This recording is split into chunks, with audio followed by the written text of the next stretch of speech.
বন্ধুরা, আজকে রান্না নিয়ে চলে এসেছি। বিকেলে টিফিনে কি আছে চলো দেখিয়ে দিই। এই যে চিকেন পকোড়া হাফ ভাজা হয়েছে, এই যে চিকেন পকোড়া হাফ ভাজা হয়েছে।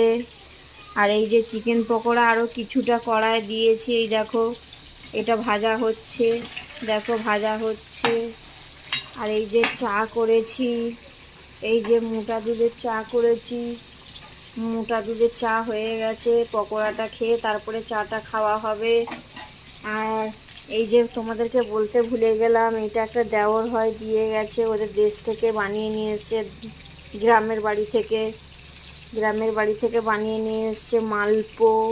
এখানে আছে তালের বড়া, এখানে আছে পিঠে, এই দেখো বানিয়ে দিয়ে গেছে ওনার শাশুড়ি আর শালি এসছে, উনি দিয়ে গেছে। এই দেখো পকোড়াটা ভাজা আছে আর হাফ ভাজা হচ্ছে চিকেন পকোড়া। দেখো কিছুটা